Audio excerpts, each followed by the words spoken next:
कि भारतीय जनता पार्टी के लोग आपस में लड़कर के और कुर्सी की लड़ाई में पूरा एडमिनिस्ट्रेशन खत्म कर दिया है।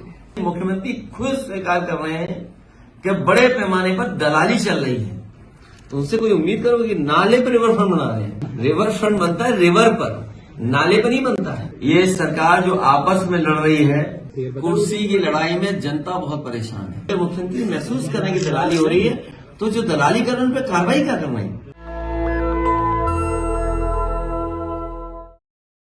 हाल ही में जो सरकार फैसले ले रही है,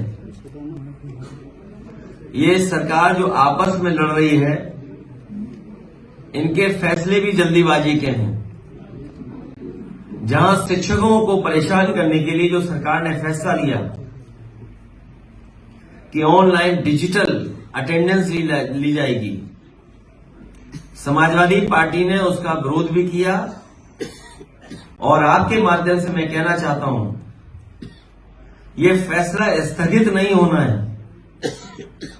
स्थगित का मतलब यह है कि कभी भी सरकार इसको लागू कर सकती है। तो ये फैसला निरस्त हो, तभी हमारे शिक्षकों की असली मदद होगी। वहीं ये जहां कमजोर पड़े हैं, लखनऊ में और सरकार में ये कमजोर पड़े हैं, इसलिए इन्होंने ध्वस्तीकरण का अपना फैसला टाला है। ये फैसला ही टाला है। ये फैसला हमेशा हमेशा के लिए खत्म नहीं हुआ है। इसलिए शिक्षकों के लिए जो ऑनलाइन डिजिटल अटेंडेंस थी, वो स्थगित नहीं, निरस्त हो।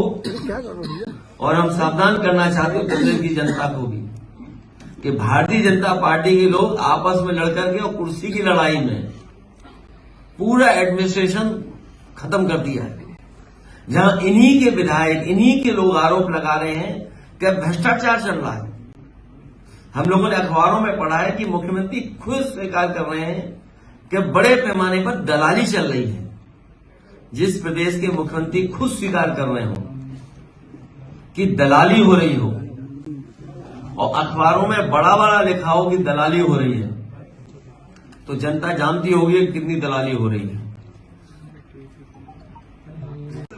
ये आपका असर तो हुआ होगा, लेकिन असली असर हुआ है जो सरकार कमजोर हुई एक, और सरकार घबरा गई कहीं जो संघर्ष है कहीं बढ़ न जाए। समाजवादी लोग लगातार संपर्क में थे, रविदास जी लगातार संपर्क में थे, पीछे बैठे हुए लोग दोनों संपर्क में थे।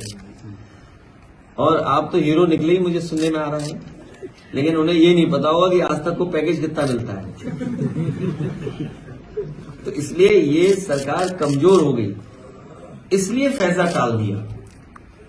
क्या जो पहले जिन लोगों का घर उजाड़ा था, ये सरकार मजबूत होती तो इनका भी उजाड़ देती घर। तो किसने फैसला लिया था घरों को हटाने का?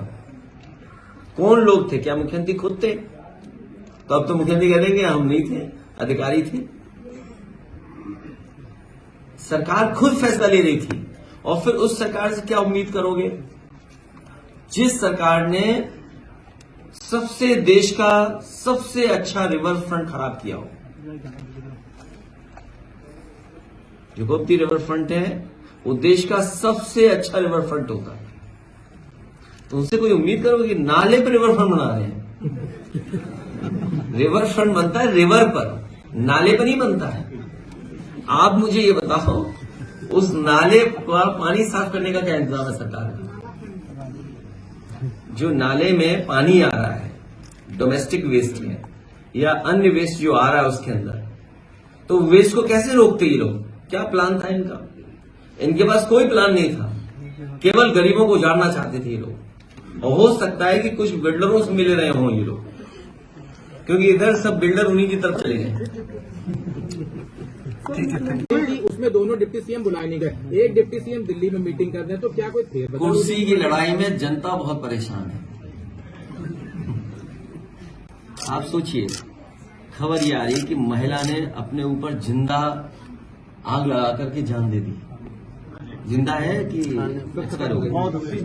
आप सोचिए, आप आप लोग खुद सोचिए कि एक महिला अपना न्याय मांगने गई और उसने आत्मदाह कर दिया और था नहीं मर, पुलिस वहां थी, प्रशासन क्या कर रहा था वहां पर। और इनके विधायक खुद आरोप लगा रहे हैं और मुख्यमंत्री खुद स्वीकार कर रहे हैं दलाली हो रही है। तो सवाल ये, जनता ये भी तो सुनना चाहेगी या जानना चाहेगी कि अगर मुख्यमंत्री महसूस कर रहे हैं कि दलाली हो रही है तो जो दलाली कर रहे हैं उन पर कार्रवाई क्या करना है। जिस विभाग के बारे में वो आरोप लगा रहे हैं वो विभाग तो सबसे करीब है उनके। आज इस कार्यक्रम में आप सब बड़ी संख्या में आए हैं।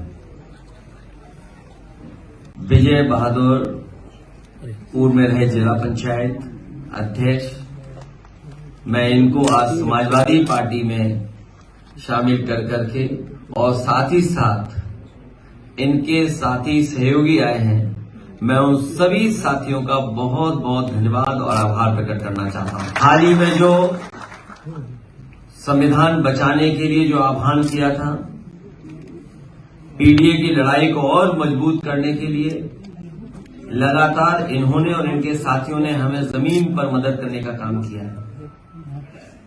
जो इनका संघर्ष रहा, इनका सहयोग रहा, उसका परिणाम ये हुआ है कि मोहनलालगंज लोकसभा आपकी पार्टी बहुत ऐतिहासिक वोटों से जीत करके गई। न केवल इनके साथियों का सहयोग हमें लखनऊ, मोहनलालगंज आसपास के क्षेत्र मिला है, बल्कि बाराबंकी और आसपास के क्षेत्रों में भी इनके सहयोगी साथियों ने बहुत ईमानदारी के साथ समाजवादी पार्टी और इंडिया गठबंधन और पीडीए की लड़ाई को मजबूत करने का काम किया है। मैं इन सभी साथियों का बहुत बहुत धन्यवाद देता हूं।